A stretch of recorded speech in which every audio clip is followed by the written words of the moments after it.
No, we're definitely in rough waters. We're in a crisis. The crisis will get worse in the coming months, and it could get far worse. We're experiencing stagflation, meaning that there are rising prices at the same time that output is falling in many parts of the world. Europe is already in a downturn. The United States is entering a downturn. China is in some kind of economic downturn. So this is a global economic crisis.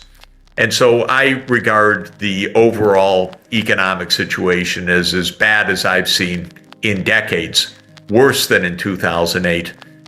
We're likely to experience some very significant shocks in the months ahead. Of course, the most crucial question is what happens to geopolitics?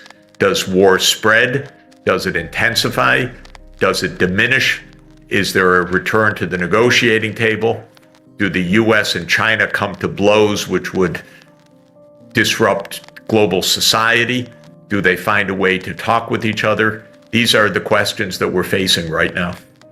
It's true that this is all also happening on the backdrop of an immense debt leverage to the global economy.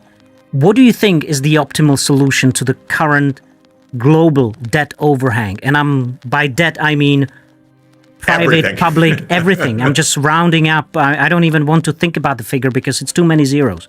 So what's the solution to that so it doesn't threaten the world's global financial system and stability? It's a great question.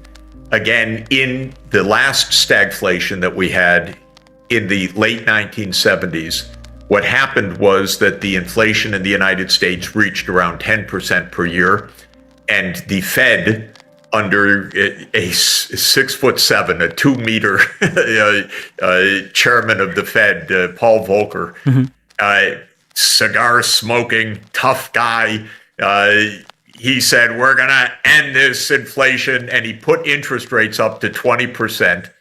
And by the time it was over, all the developing countries were bankrupt. It was unbelievable. Well, it made my career because I spent the next decade helping countries get out of debt crisis, which had laid them completely flat.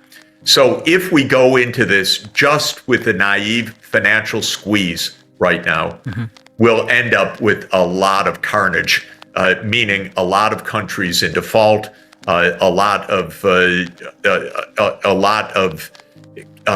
very high inflation rates. You look at a country like Turkey now. They have not managed their economy properly for years, but the inflation rate is reaching 100% per year right now. Argentina, the inflation rate is reaching 100%. There will be other countries experiencing this kind of runaway inflation. Maybe Ukraine is going to have a hyperinflation by the end of this crisis. Of course, we don't know. But unlike 30 years ago or 40 years ago, actually, well, almost 50 to be exact, is the developed world, are the developed economies and their financial system insulated from this impact that could be coming again from emerging markets or developing economies? It's interesting, of course, in the 2010s, because the European Central Bank did not do a very good job under its president, Trichet, in the early years of the last decade. Greece nearly went bankrupt.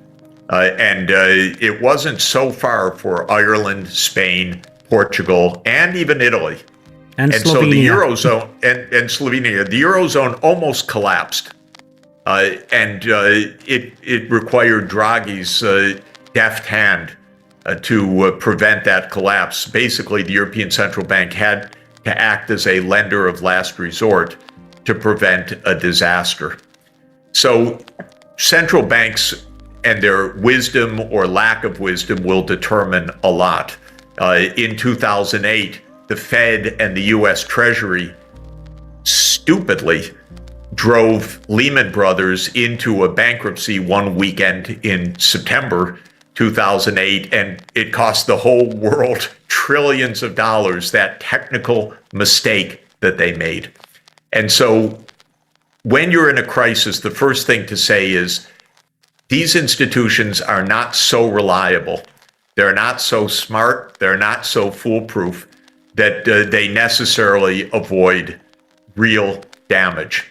What we need to come to the positive answer to your question is we need to avoid a contagion of defaults and a contagion of insolvencies. And we also need to avoid simply telling dozens of countries, you need to contract sharply your public investment and your social spending and so forth. So you effectively coming full circle from what, being the sort of from professing shock therapies, you are coming full circle into actually going against these sort of fiscal cuts in the country. No. Remember, when I was advocating shock therapy, I was advocating that governments not print money or issue money in order to finance budget deficits. But I was constantly recommending that the international finance help the countries to avoid defaults or crises. One of the key pillars of shock therapy in Bolivia and Poland, for example, was a cancellation of the debts of those countries, the foreign debts. So I argued that to pay the foreign debts in Bolivia would have condemned the country to a rampant hyperinflation. And in the end, Bolivia's external debt to international banks was cut by about 90% at my recommendation. Similarly, in Poland, in that shock therapy, I recommended that Poland's debt overhang should be relieved. The debt that Poland owed, especially to its official creditors, should be cut very, very sharply, and that indeed happened. So I did not recommend simply austerity and contraction.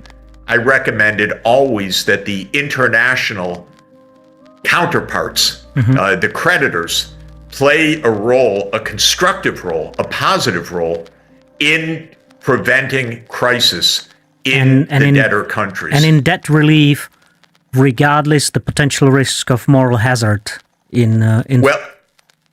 debt relief depends on the circumstances.